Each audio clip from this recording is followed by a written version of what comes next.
Oi, meus amores, sejam muito bem-vindos. Estamos começando aí mais um vídeo. Vamos continuar aqui em Mateus. Eu gostaria que vocês curtissem o vídeo e se inscrevessem no canal se você ainda não é inscrito. Estamos aí caminhando para o final do livro de Mateus, que é um livro que nós aprendemos muito, que nós vimos Jesus falando, né, diretamente e nos conectamos muito, pelo menos assim, tá sendo muito edificante pra mim, tá? Nesse livro, eu tô, tipo, impactada, cada detalhe que tem aqui, né?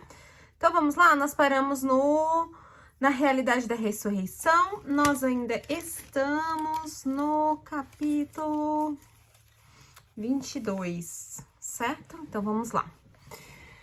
Ai, deixa eu só acertar aqui, gente, ainda tô sem o microfone. Mas espero que deixe pra ouvir bonitinho, tá? Vamos lá? Realidade da ressurreição?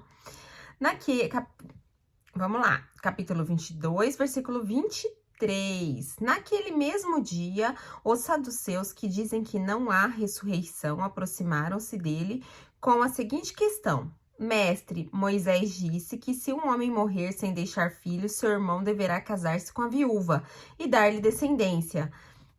Entre nós havia 7 irmãos. O primeiro casou-se e morreu. Como não teve filhos, deixou a mulher para seu irmão. A mesma coisa aconteceu com o segundo, com o terceiro até o sétimo. Finalmente, depois de todos, morreu a mulher. Pois bem,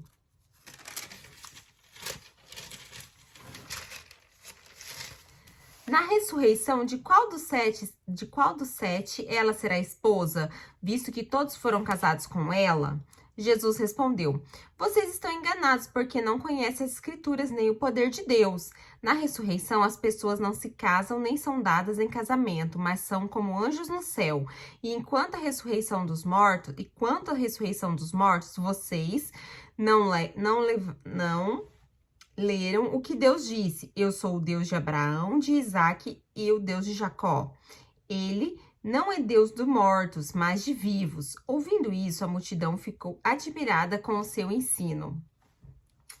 Certo? Então, assim, vamos aproveitar nosso casamento, a nossa vida terrena, porque não é isso que vai contar lá no céu, né? Porque às vezes a gente fica preocupado demais com as coisas que acontecem aqui na Terra. E, na verdade, a gente tem que se preocupar com as coisas que podem acontecer lá no céu.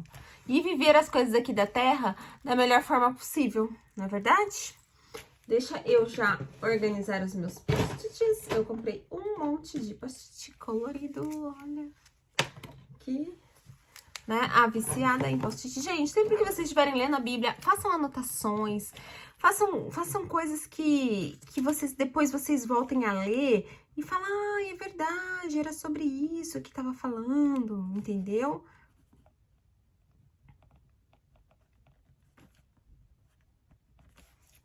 Então, façam sempre isso, marquem a Bíblia, porque ela acaba se tornando, conforme vocês vão marcando, quanto mais vocês marcam, quanto mais vocês identificam partes na Bíblia que tocam vocês, que falam com vocês,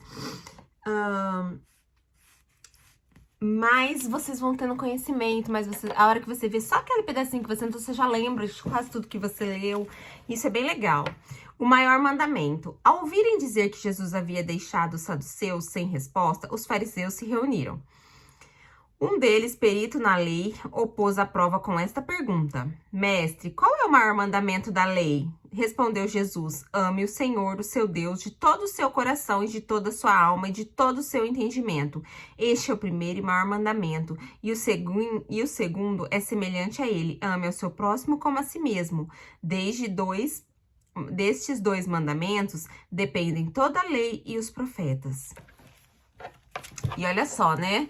Como que é profundo você não só amar a Deus, como amar o seu próximo, né? Porque às vezes a gente fala assim, é fácil amar os amigos, né? Quero ver amar os inimigos, né? E aqui Deus tá dizendo para amar o seu próximo, seja lá quem for ele, né? Tá falando sobre o amor incondicional. E que é, muitas vezes, pra gente, muito difícil de praticar. Muito difícil. Porque às vezes a gente fica meio que amarrado, né? Amar o próximo, às vezes, para algumas pessoas é muito fácil.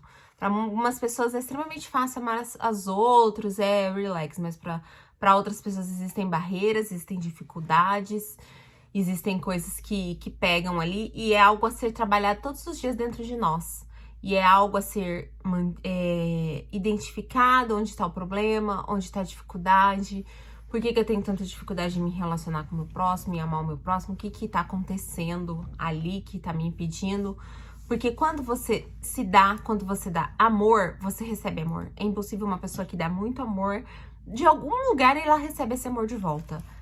Então, às vezes, se você é muito fechado, se você tem muita dificuldade em demonstrar, em amar, às vezes você não se sente amado porque você ama, mas é tão fechado que não consegue demonstrar. E às vezes as pessoas não conseguem te chegar até você. E às vezes isso é falta de uma conexão maior com você mesmo, com Deus, de um encontro. Eu era uma pessoa muito fechada.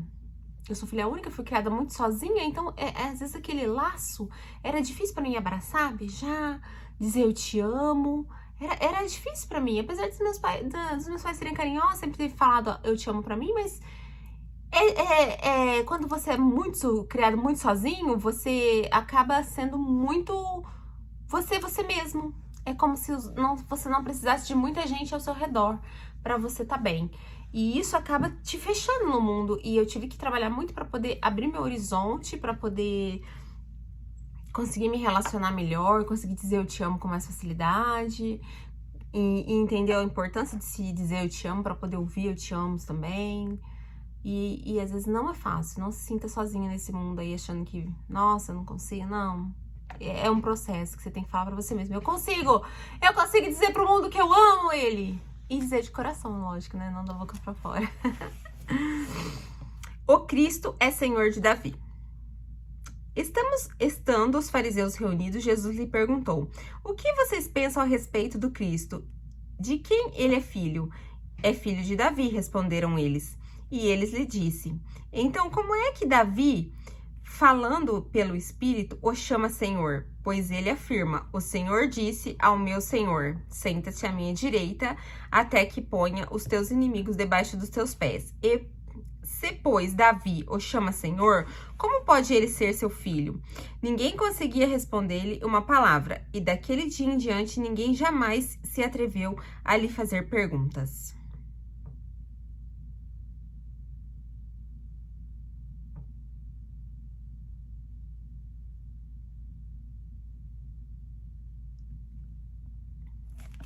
Jesus aqui, pelo que a gente sempre fala, ele tá sempre sendo provado, né? Ele tá sempre sendo ali massacrado pelos fariseus, ele tá sempre sendo testado. E isso acontece com a gente, tanto a gente é testado, é massacrado em cima daquilo que a gente acredita o tempo todo. E por isso que é preciso estar preparado. Jesus estava sempre preparado. E ele fazia perguntas, sempre. Ele nunca dava uma resposta direta ou alguma coisa, ele perguntava e deixava a pessoa pensando.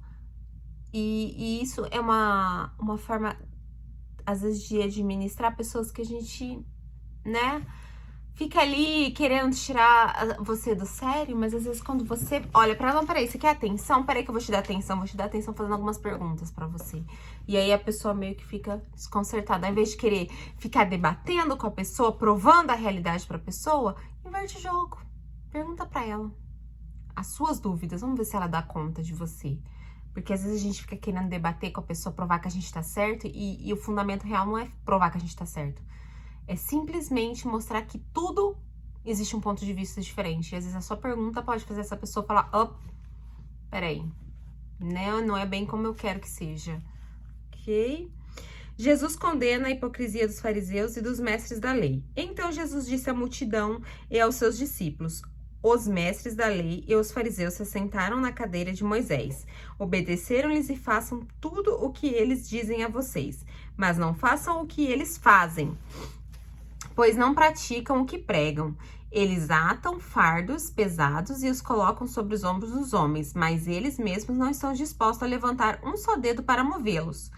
Tudo o que fazem é para serem vistos pelos homens. Eles fazem seus filacteros bem largos e as franjas de suas vestes bem longas. Gostam de lugar de honra nos banquetes e dos assentos mais importantes nas sinagogas, de serem saudados nas praças e de serem chamados mestres. Mas vocês não devem ser chamados mestres, um só é o mestre de vocês, e todos vocês são irmãos. A ninguém na terra chamem pai, porque vocês só têm um pai, aquele que está nos céus. Tampouco vocês devem ser chamados chefes, porquanto vocês têm um só chefe, o Cristo. O maior entre vocês deverá ser servo, pois todo aquele que a si mesmo se exalta será humilhado, e todo aquele que a si mesmo se humilhar será exaltado.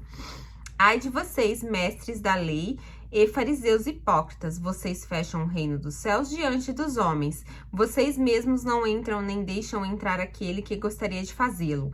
Ai de vocês, mestres da lei e fariseus hipócritas, vocês devoram as casas das viúvas para disfarçar, fazem longas orações, por isso serão castigados mais severamente. Ai de vocês, mestres da lei e fariseus hipócritas, porque percorrem a terra e o mar para fazer um convertido, e quando conseguem, vocês o tornam 2 vezes mais filho do inferno do que vocês. Nossa, é muito forte, né? E principalmente aqui no versículo 8, vocês não devem ser chamados de mestres. Por que isso, gente? É para você não viver na soberba de achar que você é melhor do que alguém, né?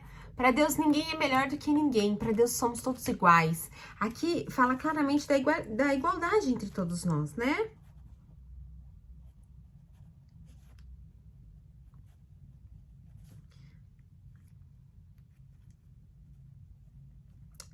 Deixa eu anotar aqui. 23:8. Por quê? Porque às vezes a pessoa, meio que a gente fala, né? Popularmente, sobe nas tamancas. A pessoa meio que sobe nas tamancas e começa a se achar demais. E Deus tá dizendo que não, né? Nós somos filhos, nós somos servos deles, somos servos uns dos outros, somos todos iguais. E os fariseus, eles queriam sempre estar ali, né? Somos bons, somos os bons, somos os bons. E Jesus condenava muito essa atitude, né? Ai de vocês, guias cegos, pois dizem, se alguém jurar pelo santuário, isso nada significa, mas se alguém jurar pelo ouro do santuário, está obrigado por seu juramento. Cegos insensatos, que é mais importante, o ouro ou o santuário? O que significa o ouro? Vocês também dizem, se alguém jurar pelo altar, isso nada significa, mas se alguém jurar pela oferta que está sobre ele, está obrigado por seu juramento. Cegos, que é mais importante, a oferta ou o altar que santifica a oferta? Importantíssimo isso daqui, né? É saber discernir o que realmente importa. É realmente saber ter olhos para saber discernir o que realmente importa na vida e nas atitudes.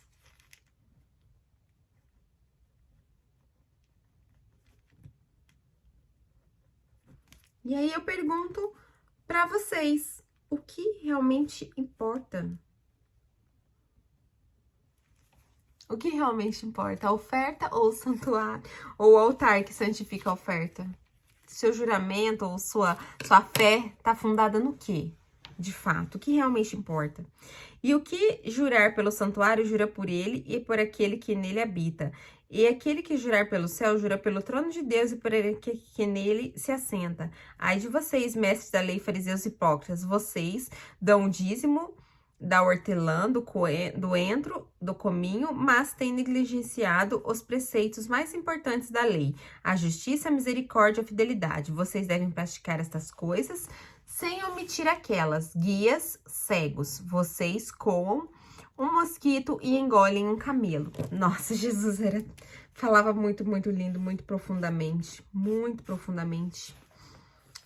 O que adianta você pagar o dízimo se não é real, né? Dentro de você, né? Se vocês negligenciam, paga o dízimo, mas às vezes não age com fé, não age com integridade, porque o dinheiro de fato não tem um valor real para Deus. O dinheiro de fato mantém a casa de Deus, mas não é o dinheiro que tá valendo ali para Deus, é a sua integridade, a sua fé, a sua honestidade, os seus princípios.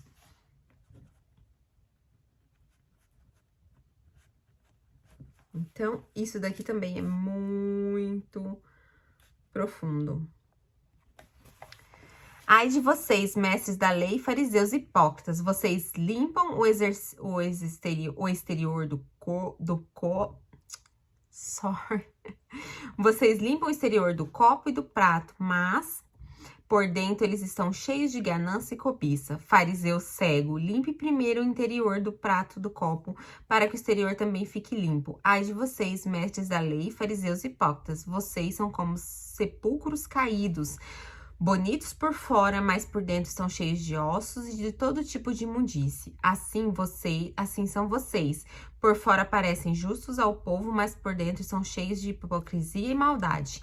Ai de vocês, mestres da lei, fariseus hipócritas, vocês edificam os túmulos dos profetas e adornam os monumentos dos justos.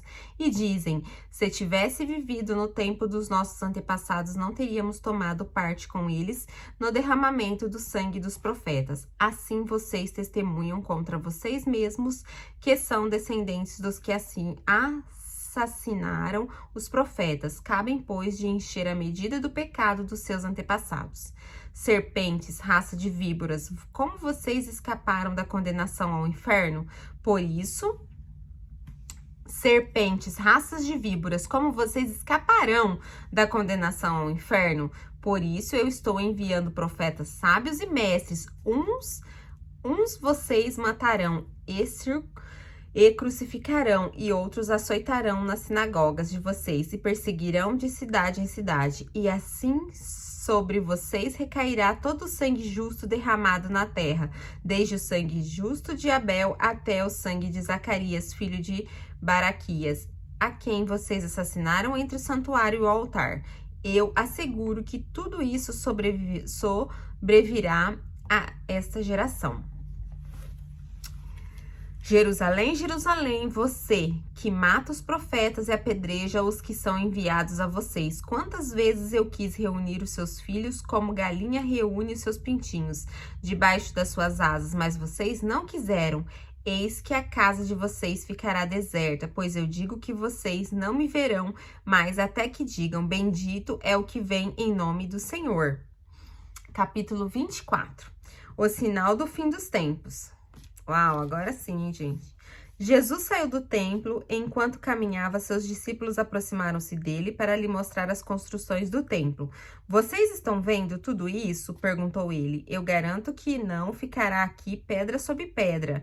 Serão dadas derrubadas. Tendo Jesus se assentado no Monte das Oliveiras, os discípulos dirigiram-se a ele em particular e disseram: dize-nos quando acontecerão essas coisas e qual será o sinal da tua vinda do fim dos tempos? Jesus respondeu: cuidado que ninguém os engane, pois muitos virão em meu nome, dizendo: eu sou o Cristo. Enganaram a muitos. Vocês ouvirão falar de guerras e rumores de guerras, mas não tenham medo, é necessário que tais coisas aconteçam, mas ainda não é o fim.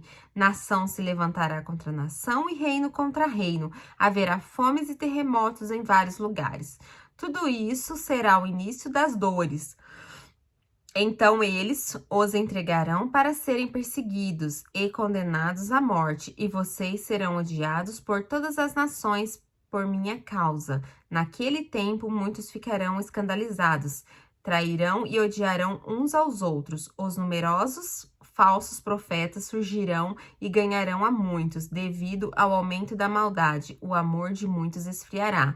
Mas aquele que perseverar até o fim será salvo, e este evangelho do reino será pregado em todo o mundo como testemunho a todas as nações, e então virá o fim. Assim, quando vocês virem o sacrilégio terrível do qual falou o profeta Daniel no lugar santo, quem lê, entenda. Então, os que estiverem na Judéia, fujam para os montes. Quem estiver no telhado de sua casa, não desça para tirar dela coisa alguma. Quem estiver no campo, não volte para pegar seu manto.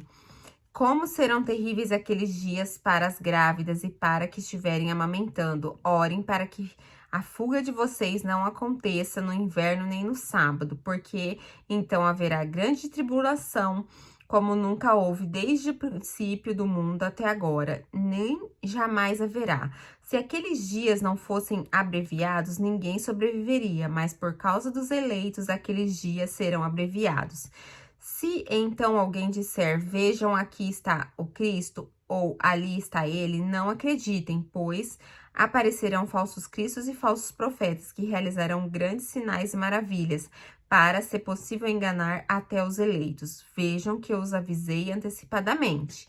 Assim, se alguém disser, ele está lá no deserto, não saiam, ou ali está ele dentro de casa, não acreditem, pois assim como o relâmpago sai do oriente e se mostra no ocidente, assim será a vinda do Filho do Homem.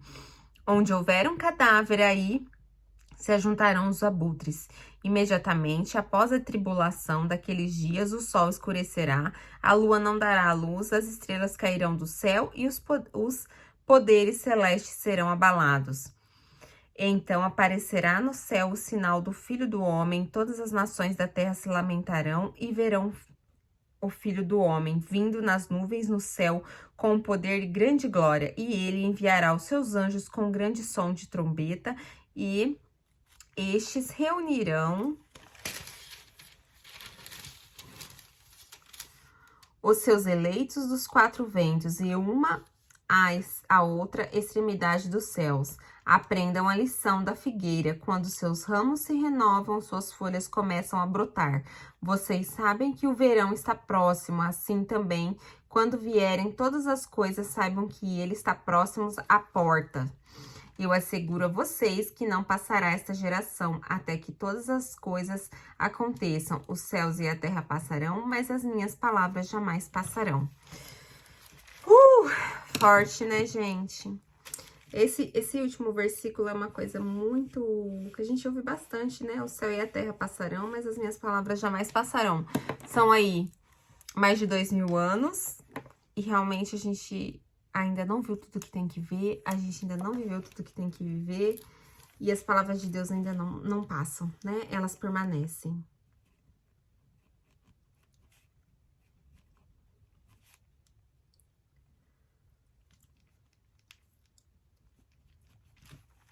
Uma coisa que é importante é que a gente tem visto muitas coisas acontecerem que caminham muito para isso, né? De que Jesus está voltando, de que o fim está próximo, de que tantas coisas nunca se cumpriram, tantas as coisas, né? Como estão se cumprindo. Eu costumo dizer, eu vou ser sincera aqui, eu não me preocupo com essa coisa quando eu falo, ai, Jesus está voltando, gente. E daí que Jesus está voltando? Que bom. Se tá tudo certo, se você tem ele no seu coração, se você aceitou ele, se você está batizado, se você está nos caminhos do Senhor, se você pecar, gente, todo mundo peca, né? Desde a hora que acorda tem pensamento, não dá pra ser Deus, né? Aqui na Terra não dá pra ser perfeito, nós temos pecados, mas tem alguns que são extremamente graves que a gente pode ver, a gente consegue evitar. E a gente luta todos os dias pra evitar pecar o mínimo, né? E eu acredito que Deus vai ter misericórdia em vários pecados que nós cometemos. Em alguns, talvez não, mas em vários ele terá misericórdia. Mas se tá tudo certo, por que a gente tem que se preocupar? Se Jesus vai voltar hoje, vai voltar amanhã, vai voltar ano que vem, vai voltar daqui 1000 anos, daqui 2000... Não! A gente não tem que se preocupar com isso. A gente tem que se guardar para isso. A gente tem que se preparar. Existe uma diferença entre se preocupar com a volta de Jesus e se guardar para a volta de Jesus. Se você viver preocupado que Jesus vai voltar, você concorda que você não faz mais nada? Você nem trabalha mais, né? Porque pode voltar a qualquer momento, tudo tá acontecendo no mundo. Então, você não vai mais trabalhar, você não vai fazer mais nada. Vai só sentar e esperar, tô aqui, esperando Jesus voltar. Tomara que volte logo, né? Porque eu preciso, né? Dar um jeito na vida, mas eu acho que eu vou esperar Jesus voltar. Não, gente, eu vou me preparar. E é isso que a gente faz todos os dias. Se prepara para a volta de Jesus. Tenta se manter íntegro, andar nos princípios de Deus e esperar. Se ele voltar hoje, ok. Ótimo, tô preparada. Se ele voltar amanhã, tô preparada. Estou arrependida, estou tentando dar o meu melhor. Mas eu não vou ficar pensando que Jesus vai voltar hoje, amanhã, e ficar, meu Deus, deu um terremoto ali. Nossa, o que aconteceu ali? Meu Deus, é mais um sinal.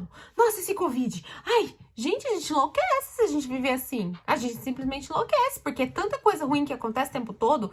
E se a gente pegar a história... Não, se nós pegarmos a história, o que já tem acontecido... Foi tanto eita atrás de eita, né? Que é sentar e esperar que Jesus tá aqui batendo na porta, ó. Então não se preocupem com a volta, se preocupem em estar preparados. Isso vocês têm que se preocupar. Mas se ele vai voltar hoje, amanhã, eu não sei, não tenho acesso à agenda dele, né? E muito menos vocês. Então se preocupem em estar preparados, porque vai ser maravilhoso. Entende? Eu penso que assim, gente, Jesus, oba! Entendeu? Eu já vivi muitas coisas aqui, Deus me permitiu viver muitas coisas. E você está vivendo as coisas boas da vida? As coisas que Deus tem pra você de verdade? Se você não tá na hora de começar, né? Tá na hora. Aceita Jesus, ó. Aceita Jesus, batiza, começa a andar numa linha reta. Que você vai ver sua vida transformada, você vai ver Deus trabalhando na sua vida. Talvez ainda dê tempo de você aproveitar um pouquinho da vida aqui na Terra. Para de ficar dando murro em ponta de faca, lutando contra a maré. Desata esses nós que tá aí na sua vida. Desata. Quando você aceita Jesus, metade desses nós já desata automaticamente. O resto vai desatando aos poucos. Se liberta de vícios. Se liberta, sabe? Não seja presa às coisas da carne. Ai, é muito triste você acordar. Ai, preciso fumar. Você acordar, ai, preciso beber, porque senão eu não vou estar bem. Ai, preciso usar cocaína, porque senão eu não vou ter autoestima, não vou ter euforia. Não, seu corpo é perfeito. O seu corpo é perfeito. Deus fez um corpo perfeito para todos nós. Nós não precisamos depender das coisas. Existem momentos que o nosso corpo dá defeitos, que a gente precisa de remédio, que a gente precisa de cuidado, mas muitas vezes somos nós mesmos que causamos esses defeitos no nosso corpo. Vocês já repararam? Às vezes quando a gente desenvolve alguma doença, muitas vezes se a gente for escarafuchar lá, às vezes foi coisa que a gente fez lá atrás, que tá refletindo agora. Muitas coisas podem ser evitadas. E o que não pode ser evitado, a gente tem que aprender com isso. Aprender realmente independente e não, tipo, se fechar ou piorar a situação, porque quando a gente tem um problema muito sério, a gente se fecha, isso já se transforma em uma depressão, e aí o que era grande já fica gigante. Não, é olhar, encarar e dizer, o meu Deus é maior do que o meu problema, e não o meu problema é maior do que o meu Deus. Ok, meus amores? Então, vamos continuar aqui, que hoje eu vou direto aí mais 10 minutos, vou fazer um vídeo só, de 40, pode ser, que daqui a pouco eu tenho um compromisso, não vou gravar 2 vídeos não, vou gravar um só. O dia e a hora dos desconhecidos, vamos lá. Quanto ao dia e a hora, ninguém sabe, nem os anjos do céu, nem o Filho, senão somente o Pai. Olha só! Olha só! O dia e a hora são desconhecidos, e são desconhecidos para todos. Somente o Pai sabe. Por que eu vou ficar me preocupando quando Jesus vai voltar? Não se preocupe, por favor, esteja apenas preparado. Ok? Parem de se preocupar. Gente, como evitar preocupações e como evitar problemas. Porque se você fica muito preocupado, você já causa um problema na sua preocupação. Se você fica muito bilutado, isso serve pra qualquer coisa, absolutamente qualquer coisa na sua vida. Parem de ficar preocupados com coisas que ainda nem aconteceram. Tem gente que é tão ansiosa, tão louca, que já começa a se preocupar, já começa a ficar louca, bilutada. Meu Deus, meu Deus, meu Deus, meu Deus. Nem vai acontecer. A verdade é que nem vai. E você já tá criando, tipo, uma tempestade na gota de água. Para de se preocupar. Então, para de se preocupar, por favor. Viva mais, se preocupe menos. Não se preocupe, se prepare. A palavra é não se preocupe, é se prepare. Porque se você estiver... É igual quando você vai correr uma maratona. Você vai ficar preocupado com o dia da maratona? Você vai ficar, nossa, minha maratona é semana que vem. Nossa, minha maratona é semana que vem. Ou você vai treinar pra correr essa maratona. Porque se você não treinar, a sua preocupação não vai resolver nada. Ok? Então vamos lá? Como foi nos dias de Noé, assim também será na vinda do Filho do Homem. Pois nos dias anteriores ao dilúvio, o povo vivia comendo e bebendo, casando-se e dando em casamento até o dia em que Noé entrou na arca. E eles nada perceberam, até que veio o dilúvio e os levou a todos. Aqui, gente, o que aconteceu com esse povo todo aqui? eles não estavam nem preocupados e nem preparados, né? Tem gente que... Aqui é um pouco mais grave. Eles não estavam nem preparados nem preocupados, né? Por isso que aí já foi tipo assim, ó... não sei nem que... Deixa a onda me levar, né? A onda levou, varreu, acabou. Então, além de não se preocupar, não se prepararam. O que é pior ainda, que tem muita gente hoje que tá muito preocupado com a volta de Jesus, mas não tá se preparando. Então, não se preocupe, se prepare. Aqui é um caso seríssimo, né? 2 homens estarão no campo, um será levado e outro deixado. 2 mulheres estarão trabalhando no moinho, uma será levada e outra deixada. Portanto, vigiem, porque vocês não sabem que dia virá o Senhor. Vigiem, vigiem. Esse vigiem aqui não é preocupem-se. Muita gente confunde vigiem com preocupem-se. Não, vigiem, prepare-se, prepare-se. Prepare-se. Prepare-se. 2 homens estarão no campo e um será levado. Portanto, vigiem, porque vocês não sabem em que dia virá o Senhor. Vigiem. Mas entendam isto. Vamos lá, vamos ver o que Deus está falando aqui. Mas entendam isto, se o dono da casa soubesse a hora da noite o ladrão viria, ele ficaria de guarda e então deixaria que sua casa fosse arrombada. Assim, vocês também precisam estar preparados. Aqui, gente, tá bem grande, gente, bem grande, ó, a palavra preparados. Cadê? Perdi. Preparados, tá bem grande. Porque o Filho do Homem virá numa hora em que vocês menos esperam.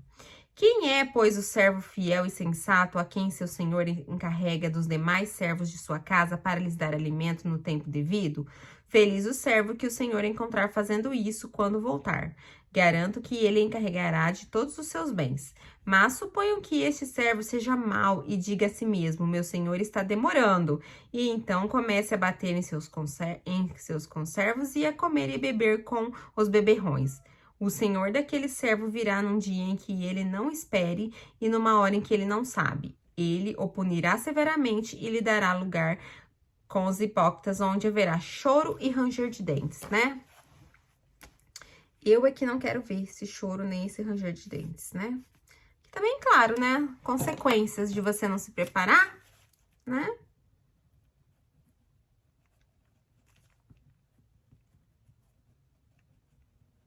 É essa. Que vocês vão poder apreciar.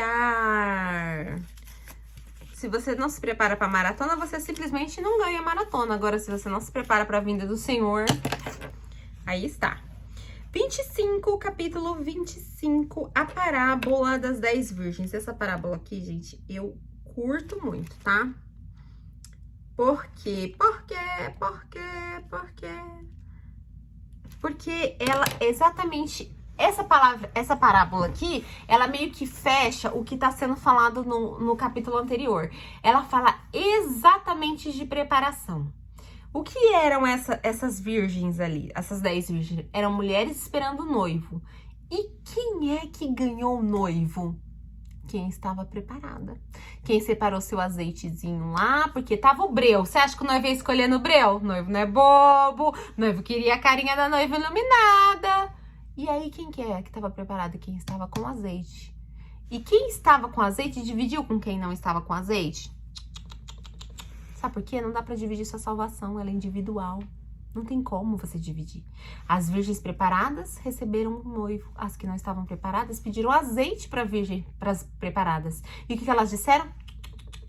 Que se a gente der o nosso, dividir o nosso, ninguém vai ter. No final vai ter um breu total a hora que o noivo chegar.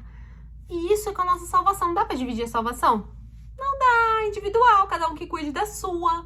Então, prepare-se, cuide da sua salvação para a hora que o seu noivo chegar. Você está íntegra, preparada e com a sua lamparina totalmente acesa. Vamos ler? A parábola das 10 virgens. O reino do céu será, pois, semelhante a 10 virgens que pegaram suas candeias e saíram para encontrar-se com o noivo. 5 delas eram insensatas e 5 eram prudentes. Então, quem que nós vamos ser nessa parada, gente? Quem que nós vamos ser? Nós vamos ser as prudentes. As insensatas pegaram suas candeias, mas não levaram óleo. As prudentes pegaram, levaram óleo em vasilhas junto com suas candeias. O noivo demorou a chegar e todas ficaram com sono e adormeceram. À meia-noite ouviu-se um grito. O noivo se aproxima, saiam para encontrá-lo. Então todas as virgens acordaram e prepararam suas candeias. As insensatas disseram às prudentes: dê-nos um pouco de seu óleo, pois as nossas candeias estão apagando. Elas responderam: não, pois pode ser que não haja o suficiente para nós e para vocês. Vão comprar óleo para vocês. Olha só que egoísta. Que meninas egoístas. Não. Que meninas sensatas. Que meninas prudentes. Estavam preparadas. Preparadas. Prudência é a palavra que vai nos levar para o céu. Preparo e prudência. Vai nos levar para o céu. E ai de vocês se não estiverem. Ninguém vai estar lá para socorrer não, viu, gente? Nessa hora não vai ter mãe, não vai ter pai, não vai ter ninguém lá, não. Quem fica dependendo muito dos outros para fazer as coisas, se prepara. E saindo elas para comprar o óleo, chegou o noivo, as virgens que estavam preparadas entraram com ele para o banquete nupcial. E a porta foi fechada. Mais tarde vieram também as outras e disseram: Senhor, Senhor, abra a porta para nós. Mas ele respondeu: a verdade é que não as conheço, portanto vigiem, porque vocês não sabem o dia nem a hora. Você já pensou? Você chegar lá na porta do gol para fazer o chute, para dar o gol e você ouvir: não te conheço. Eu não quero estar nessa jogada, não quero estar nesse time, não. Entendeu? Eu quero estar no time das que estão lá dentro, bonitas, lindas, com a lamparina acesa. E por isso o meu óleo já tá garantido. Então garantam de vocês, por favor. A parábola dos talentos. Deixa eu ver, vai dar tempo de ler rapidinho a parábola dos talentos. E também será como um homem que, ao sair de viagem, chamou seus servos e confiou-lhes os seus bens. A um deu 5 talentos e a outro 2, e a outro 1, a cada um de acordo com a sua capacidade. Em seguida partiu de viagem. O que havia recebido 5 talentos saiu imediatamente, aplicou-os e ganhou mais 5. Também o que tinha recebido 2 talentos, também o que tinha 2 talentos ganhou mais 2. Mas o que tinha 1 talento saiu, cavou um buraco no chão e escondeu o dinheiro do seu senhor. Depois de muito tempo, seu senhor daqueles servos voltou e acertou contas com eles. O que tinha recebido 5 talentos trouxe os outros 5 e disse: o senhor me confiou 5 talentos, veja que eu ganhei mais 5. O senhor respondeu: muito bem, servo bom e fiel. Você foi fiel no pouco e eu porei sobre o muito. Vem e participe com a alegria de seu senhor. Veio também o que tinha recebido 2 talentos e disse: o senhor me confiou 2, veja o que trouxe, mais 2. O senhor respondeu: muito bem, servo bom e fiel. Você foi fiel no pouco e eu porei sobre o muito. Vem e participe da alegria de seu senhor. Por fim, veio o que tinha recebido 1 talento.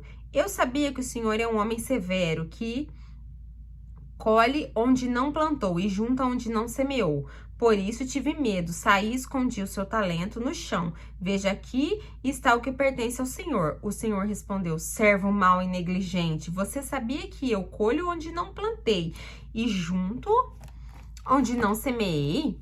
Você devia ter confiado o meu dinheiro aos banqueiros, para que quando eu voltasse eu recebesse de volta com juros.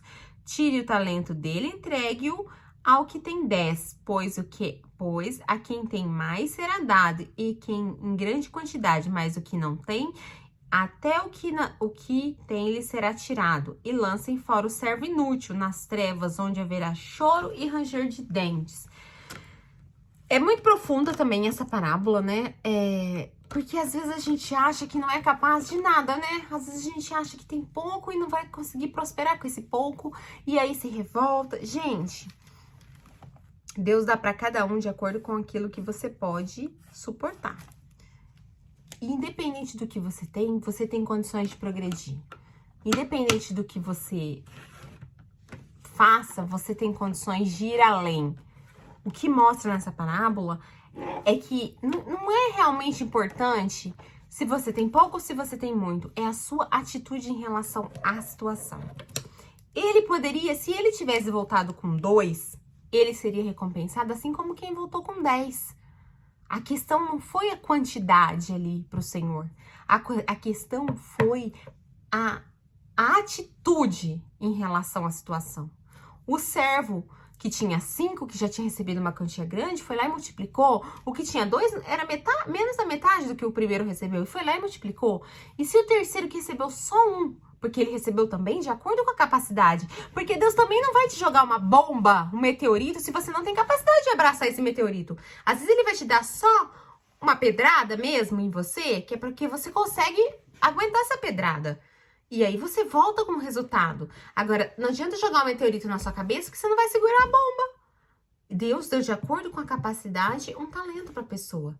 E aí, o que acontece? Se a atitude do que recebeu só 1 tivesse sido multiplicada e voltado com 2 talentos, a recompensa dele seria exatamente igual a do servo que ganhou 10. Mas não, ele preferiu fazer o quê? Se pôr na situação de vítima. Só 1 e esse senhor aí não tá com nada, não. Eu vou enterrar isso aqui e depois eu devolvo o que é dele, não quero nem saber. Ele teve a oportunidade, ele perdeu a oportunidade e se ferrou. Aproveitem as oportunidades que Deus coloca no caminho de vocês. Não fechem os olhos para as oportunidades. Não fechem as portas, não enterrem as oportunidades de vocês. Deus sempre vai estar dando oportunidades diferentes para cada um. Cabe a você pegar a oportunidade, seja ela enorme ou seja ela pequena. É pegar essa oportunidade e fazer ela crescer. E dar para Deus, olha, esse é o meu melhor. Não sei se tá bom, se é muito, se é pouco. Deus vai receber isso e vai te dar a mesma recompensa que daria para quem retribuiu o triplo, o quádruplo. O importante é a atitude e o coração. Para Deus, o que importa é exatamente isso. Atitude e coração diante das coisas dele. Vou parar aqui no capítulo 25, no versículo 31, o julgamento das nações. A gente continua no próximo vídeo. Beijo, meus amores, e fiquem com Deus.